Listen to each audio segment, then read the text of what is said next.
Mi nombre es Paola Vega, estudiante de Arendina. Junto con nuestro equipo de trabajo Alejandro, Santiago y Sara, realizamos una entrevista a los residentes de la localidad de La Candelaria. Uno de ellos es Emilio Gaviria y el otro es un edil de La Candelaria, Eduardo Tito Gómez Girón. Las preguntas son las siguientes. En la localidad de La Candelaria se realizan talleres de educación ambiental y políticas públicas que cambian la percepción y el comportamiento de los habitantes y visitantes respecto a la contaminación. 2. ¿Cree usted que la contaminación auditiva es un factor que afecta la calidad de vida de los habitantes de la localidad de La Candelaria? 3. ¿De qué manera las actividades turísticas y comerciales de la localidad contribuyen a la contaminación del entorno y de las medidas que podrían tomarse para mitigar estos efectos? 4. ¿Considera que la gestión de los residuos sólidos y líquidos de la localidad genera una problemática de salud pública y por qué? 5. ¿Considera que el crecimiento urbanístico y la construcción de infraestructura, principalmente en la implementación de corredores peatonales, sea una solución a dichas problemáticas ambientales de la localidad? 6. ¿Cómo influye la falta de educación ambiental y de políticas públicas efectivas en la localidad que cambien la percepción y el comportamiento de los habitantes y visitantes respecto a la contaminación? Veámoslo. Bueno, mi nombre es Emilio Gaviria, artista plástico y tengo un periódico que se llama Mi Barrio, de la localidad de La Candelaria. Eh, en cuanto a la primera pregunta, aquí en la localidad sí se ha tratado de hacer talleres de educación ambiental, pero por desgracia la participación es muy poca.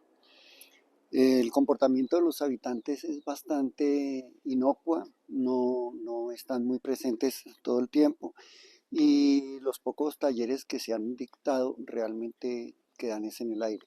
Y sin embargo hay personas a nivel particular que están haciendo este tipo de actividades precisamente para concientizar sobre el medio ambiente de la localidad.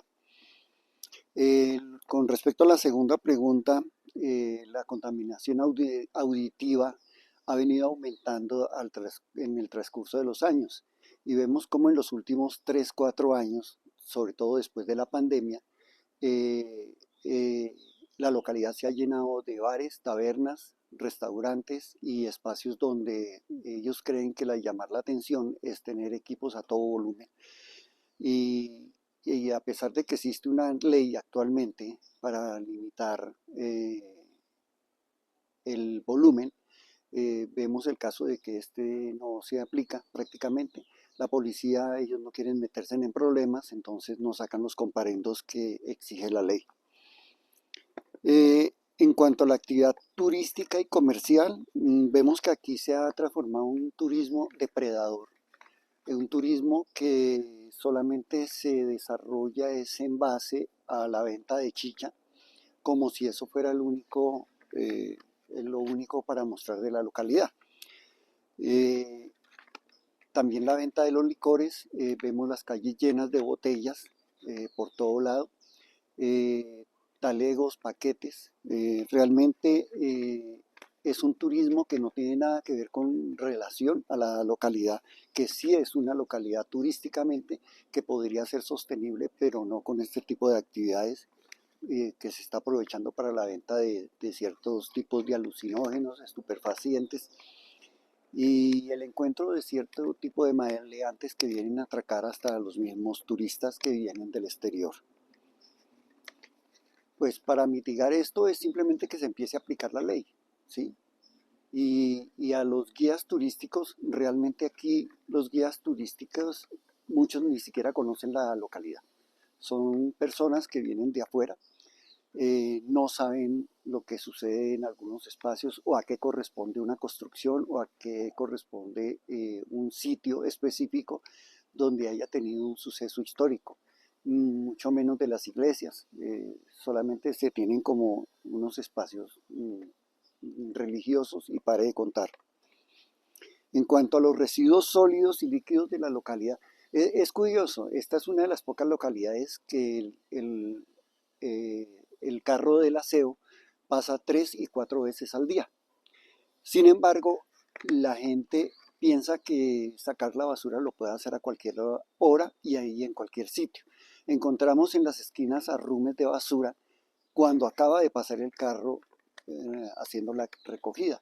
Y sin embargo, la gente piensa que no, que eso es simplemente sacar el talego y dejarlo ahí.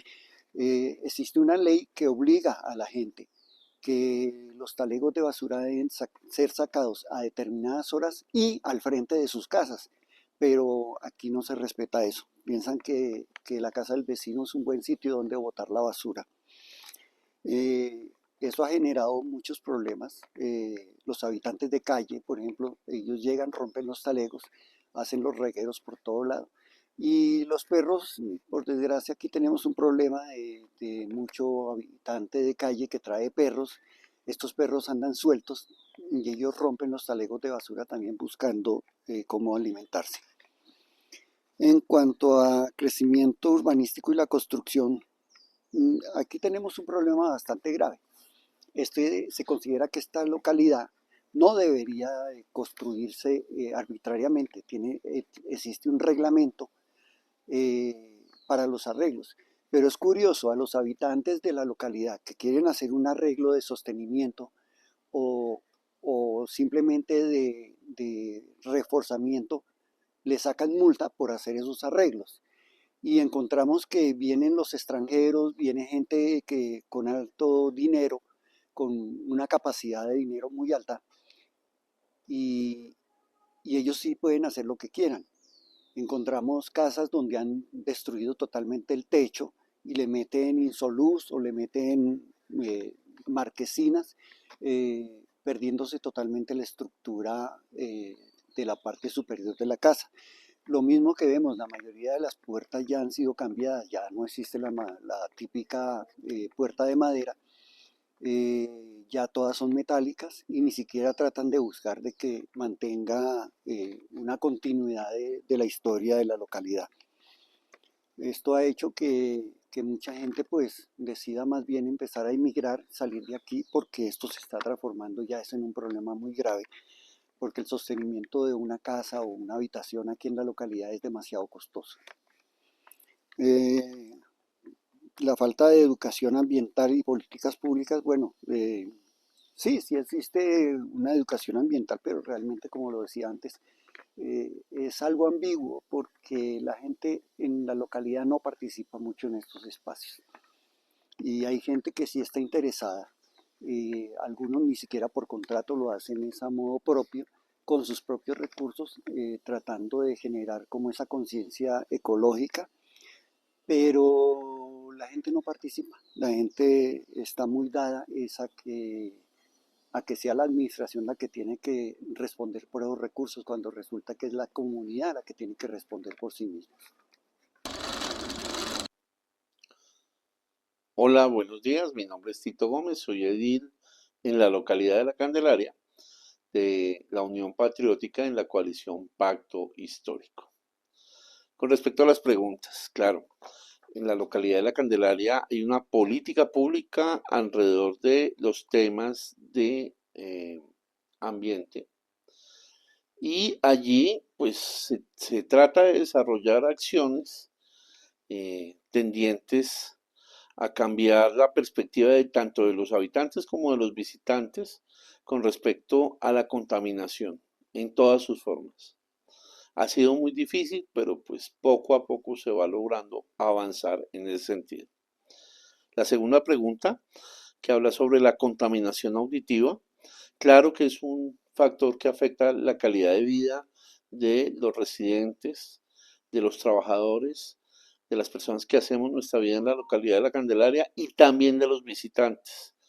Es un problema frente al cual nosotros estamos tratando de desarrollar acciones porque cada vez observamos que la contaminación auditiva incluso afecta no solamente física, sino mentalmente. Puede convertirse incluso en un problema de salud mental. Con respecto a la tercera pregunta, muchos de los visitantes que están en la Candelaria más o menos habitan unas 25.000 personas, pero podemos tener, dependiendo de las fechas, entre 300.000 y 1.000.000 de personas que pasan por la Candelaria diariamente, entre estudiantes, trabajadores, turistas, visitantes, pues generan unos niveles de contaminación auditiva, de contaminación física, de basuras, etcétera. Nosotros insistimos mucho para que todas las entidades que son encargadas de estos temas puedan ponerse al frente de los mismos. El DADEP, por ejemplo, que controla el espacio público, la Secretaría de Ambiente, la Alcaldía Local, la Policía Local, etc. Considera que la gestión de residuos sólidos, que es la cuarta pregunta, y líquidos de la localidad genera una problemática de salud pública. Mire, aquí hay un fenómeno. Aquí el gestor de la basura se llama Promoambiental. Esta es tal vez la única localidad en donde pasa la basura 3 veces al día, todos los días. Pero hay un problema de educación de las personas frente a la basura. Y ese no solamente es un problema de pedagogía ciudadana, también es un problema de promo ambiental, el cual tiene los recursos para educar a la gente frente a esos temas. Entonces nos toca seguir insistiendo para que eso no siga siendo un problema.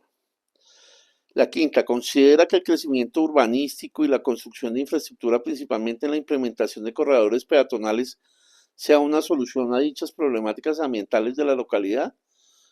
Pues es algo que aporta, pero no solamente la construcción de infraestructura nos va a resolver los problemas ambientales y de contaminación. La última dice, ¿cómo influye la falta de educación ambiental y políticas públicas efectivas en la Candelaria que cambien la percepción y comportamiento de los habitantes y visitantes respecto a la contaminación? Claro que sí, influye porque pues lo que ha hecho es que crezcan las dificultades alrededor de ese tema. Esperamos que las entidades puedan no solamente generar acciones en contra de la contaminación, sino que también generen políticas y estrategias que permiten que la gente se eduque alrededor del tema y que permita que en últimas tengamos la posibilidad todos y todas de tener una mejor Candelaria y una mejor Bogotá.